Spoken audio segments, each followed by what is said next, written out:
What's going on, y'all? DKB here. So the center position for me has been one of intrigue for quite a while since Nick Mangold ended up leaving us, because for the better part of 2 decades nearly, we've had two players hold down the position, which is an extreme rarity. So we've had a lot of luck there. But we bring Connor McGovern in initially after some other duds came through, and he got a contract that's pretty interesting. Even to date, there's only 8 players with a higher average per year in terms of their contract in them. There's only 3 players that got more guaranteed money, so we definitely sacrificed a lot to make sure that he was going to be the guy for us for that duration of the contract. And he's also playing out pretty much his lame duck year. We're going to need to take a look at the situation again next year and decide, are we going to re-sign this guy, or are we going to make another push to see what's out there in the free agent market, which JD has kind of flirted with a little bit, if you want to take the rumors as true, between Lindsey and Ryan Jensen that were out there for a portion of time.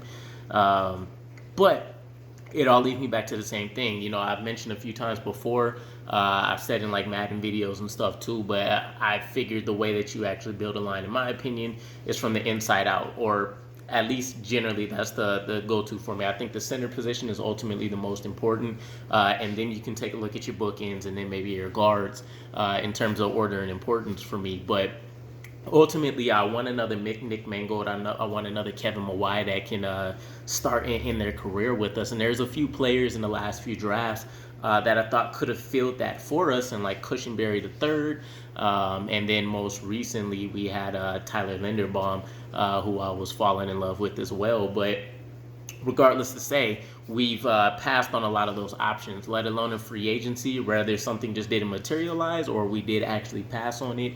And then during the draft, of course, things just didn't fall that way for us. So it might be something we can look forward to now. And there are some interesting names that are going to be out there that I'll be paying attention to throughout the rest of the year. And it seems like in any particular order, the guys that we need to know for the top 5 are going to be Andrew Raym out of Oklahoma, Cedric Van Pran out of Georgia, Jaret Patterson out of Notre Dame. I already did take a look at some reports and checked him out a little bit. It seems like he'd be good in a zone blocking system from what we've seen. And it seems like there's a little debate between some scouting reports that I've seen, but Jaret Patterson seems like he has a high level of ability to be able to protect the passer, which will be important. He'll need to get a little bit more functional strength in the run game, but either way, I'll be breaking down these players throughout the year a little bit more in depth as I get more information. The last 2 players are going to be Maurice Smith out of Florida State, and then it looks like Alex Forsyth. There was a site that I like to check out every once in a blue moon too that actually only had 2 players, and it was very early in the process, but they had Grant Gibson from NC State, and then don't know how to really say this, but Olusegun Oluwatimi from Virginia, as their top 2 players on the board as of now, at least. So those would be the names that I'll be paying attention to. But either way, again, I don't think, especially with the way the initial contract we gave him worked out, that he's necessarily earned it. I don't think he's not necessarily performed with having a great year and then a down year. We'll see what 2022 looks like for him. But unless he ends up being undoubtedly like a top 5 center at his position again, I think we end up moving on.